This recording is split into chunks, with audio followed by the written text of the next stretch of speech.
gotta make sure I get all the handshakes. You do got like.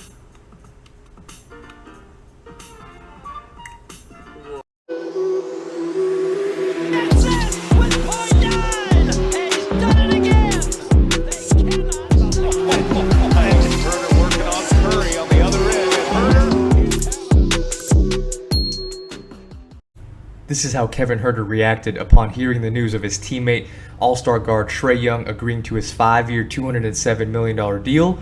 Kevin Huerter says, sheesh. And then shortly after that, his reaction to the John Collins extension news, sheesh, another one. And then lastly, guys, at Solo Hill, which is Solomon Hill if you didn't know, John Wall bought Rolexes. I'm just saying, at the Trae Young, at JCollins20_, which, by the way, guys, this is to provide some context. John Wall back in like 2016 or 17, he bought $40,000 presidential Rolexes for all of his teammates during Christmas time, spent about a total of $600,000 collectively amongst all the Rolexes.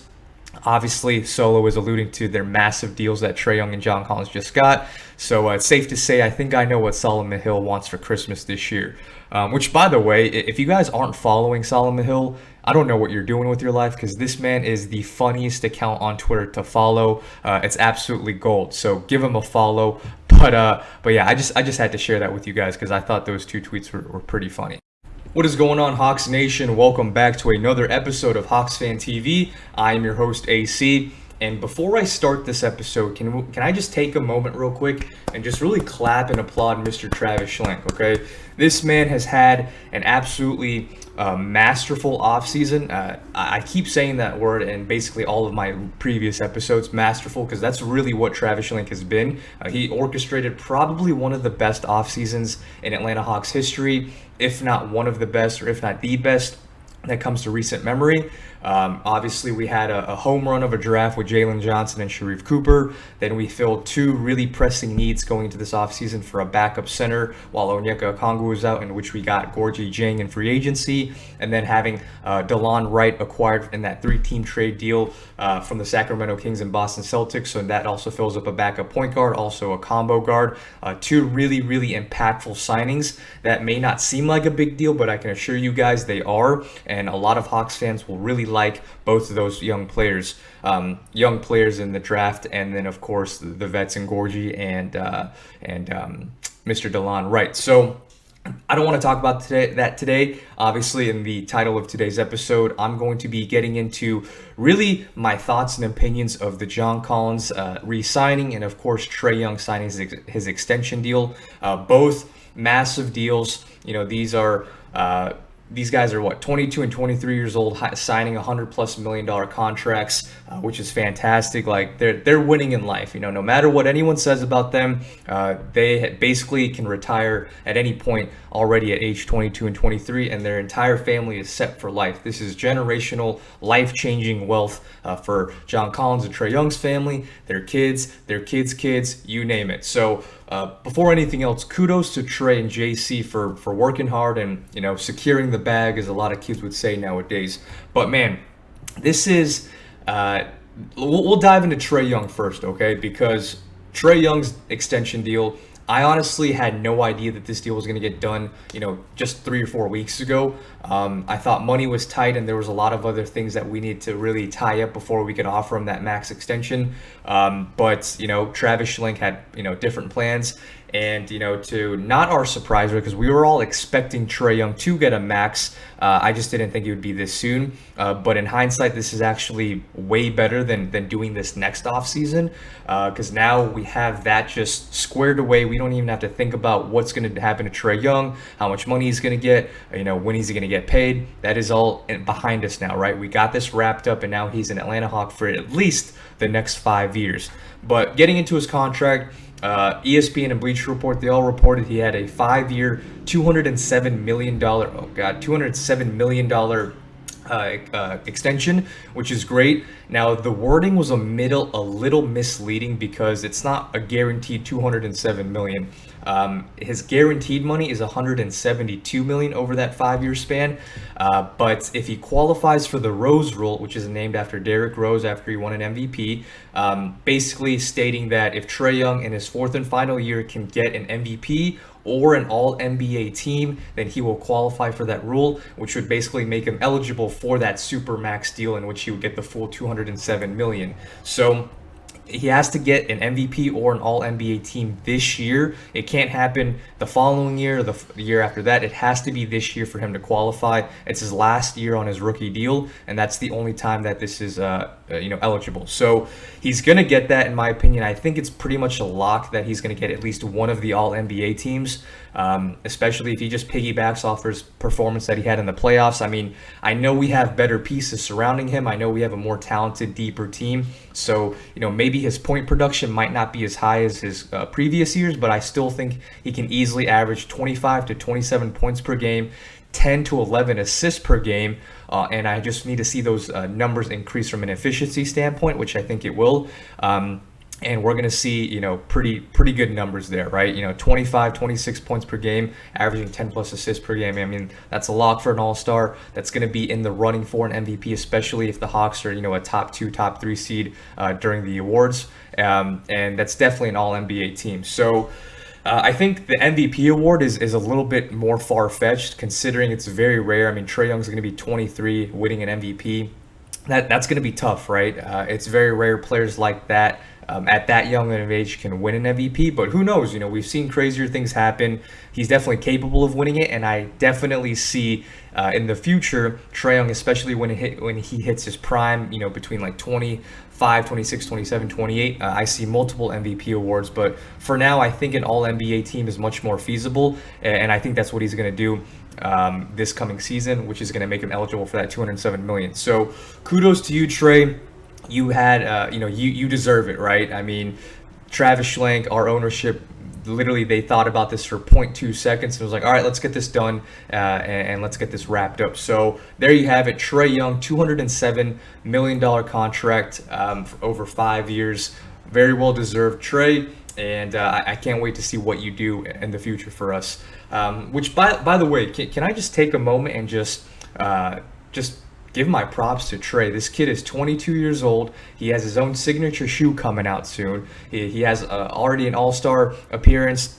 He's already made an Eastern Conference Finals, and he just locked up, a 5-year, potentially $207 million contract deal already this young of an age. And not to mention, he's already owns 2 cities, has 2 properties in New York City and Philadelphia. So yeah, I mean, he's doing well. He's doing well for his age, much better than most of, Americans or people around the world. So kudos to you, Trae. Really excited that, you're an Atlanta Hawks. So if you happen to watch this video, I love you.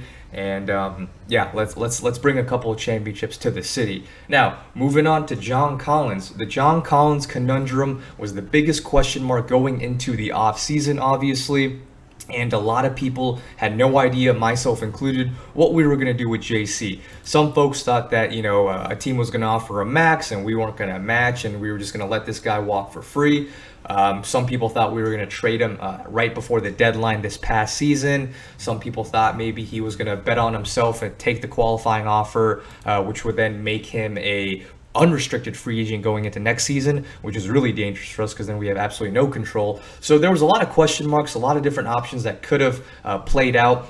But at the end of the day, I still had no doubt in my mind that he was going to re-sign with the Atlanta Hawks, just given the way he talks about this team, what his goals are, and it just made sense, right? Atlanta is a fit for John Collins. I went on record stating how much he loves being in the city, how much he loves being on the Hawks, and it just wouldn't make sense for him to leave given everything that he's built. And keep in mind, this guy was an Army kid. His parents moved around a lot during his adolescence, teenage years, things like that. So he really never had a home. And Atlanta's probably the longest tenured city he's lived at. So this is basically his home, right? Atlanta, and he's made a lot of close connections over the years. So it doesn't surprise me that he signed this deal. So obviously last offseason, Our ownership offered him a 4-year, $90 million deal.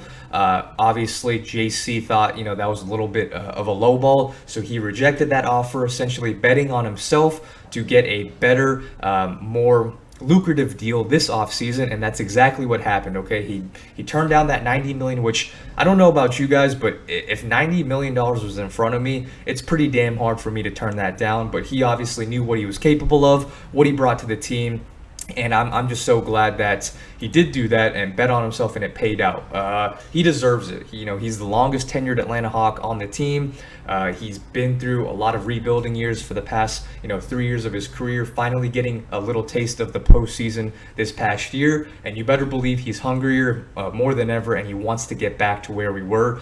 It's crazy because there was a lot of speculation on what teams are going to offer him a max deal. Some people thought San Antonio, maybe OKC, maybe Dallas. Clearly, other teams in the market wasn't feeling that exact same sentiment. No one offered him a full max contract, which is bad for him, but good for us. But quite frankly, John Collins, in my opinion, isn't a full max player, but he still deserves that type of money, just considering all the things that he brings to the team. So I'm happy for you, JC. I love the fact that you're still an Atlanta Hawk, and this is a magnificent deal for not only John Collins, but also for the Hawks, because when you look at the deal size, yes, some people look at the entire lump sum. They'll see the $125 million and they'll say, "Oh my God, that's a lot of money," which it is. And matter of fact, it was actually the largest free agent acquisition this offseason, year to date. Not year. I don't know why I said that, but it was the largest free agent deal this offseason from a lump sum standpoint. Right under that was the Chris Paul deal,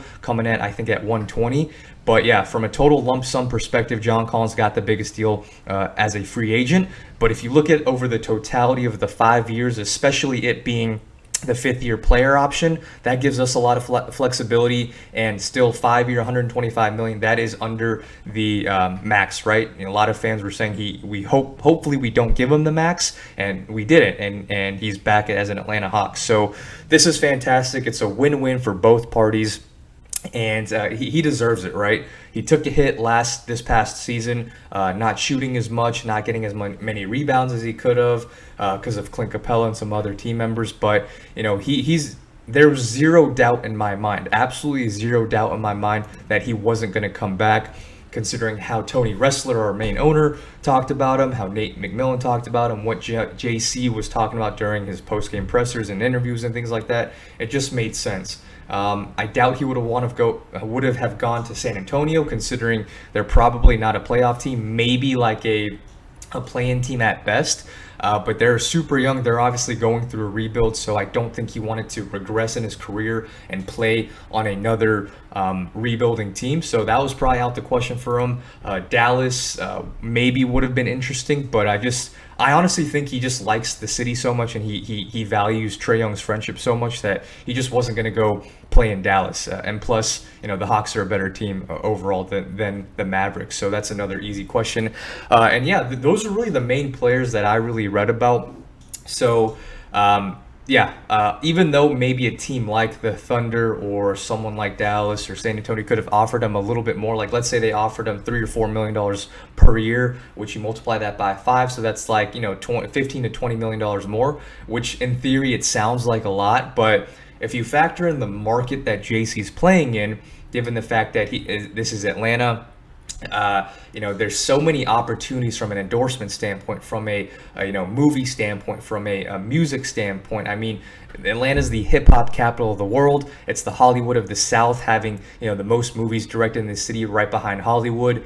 Obviously a lot the entertainment industry is massive here. So all those things considered, all those endorsement deals that he could have gotten and he will get, just playing on Atlanta, playing in a bigger market than someone like San Antonio or OKC, all the while playing on a perennial powerhouse team like the Hawks, right? Like the Hawks aren't going anywhere within, for the next 5, 6, 7, 8 years, given the age group of this team. And John Collins obviously fits that timeline.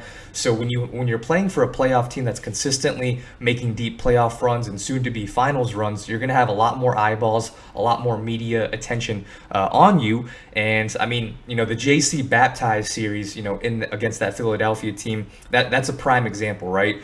I mean, JC, I didn't even know John Collins had a clothing line, but apparently he's had this website for a couple of years now. And his best-selling shirt was the BAP series, the one that I'm wearing right now. Obviously, we saw this all over social media in that post-game presser in Game 7. These things sold like hotcakes, and I don't even know how much money his website made from just the merchandise sales, but that's the type of stuff I'm talking about. So when you play on a popular NBA franchise like the Hawks and what they're going to become, the merchandise sales, the endorsement deals, all of those will come with it, which in the long run I think will make him more money than just signing a pure contract-based deal. So all in all, my 2 cents are I love the offseason. I love the John Collins, the 5-year, $125 million deal. And I absolutely adore and love the Trae Young 5-year, $171 million deal as well. So, yeah, this has been a A-plus offseason for Travis Schlenk. As I'm recording this, we just got word that the Hawks did sign Lou Williams on a 1-year veteran minimum. This was expected. The Hawks Fan TV Twitter account, I tweeted this out 5 days ago stating, kind of alluding to and hinting that Lou Will was going to come back. Don't ask me how I got my sources, but I knew this was going to happen. No, I'm just kidding. I didn't know for sure it was going to happen, but I had a gut feeling. So, yeah, all in all, now we got Lou Williams coming back. I mean, this is it, ladies and gentlemen. Like, this is the off season, and if I could give it a grade right now, I'd give it 2 A-pluses because we filled every single need, we got the extensions done, and we made very key acquisitions in free agency and in trades to fill up a very big need for this team. So all in all, JC, Trae Young, go get your money, young fellas. The Hawks, we're here for the long term. This is going to be a perennial powerhouse team for the next 5, 6, 7, 8 years. I keep replaying that clip of, Dwayne Wade, LeBron James, Chris Bosh when they're doing their little announcement, and LeBron's like, not 1, not 2, not 3. That's the image that's going through my head right now because I see a dynasty on the horizon. This is a great time to be a Hawks fan. And yeah, if you like videos like this, if you can't get enough Hawks, please subscribe to the channel. Give this video a thumbs up, especially when Summer League and the regular season starts back up again. We will be doing live streams after every single game, doing live caller reaction breakdowns. So if you want to be a part of the show, if you want to be a part of the family, please hit that subscribe button. Thank you guys so much for watching, and go Hawks.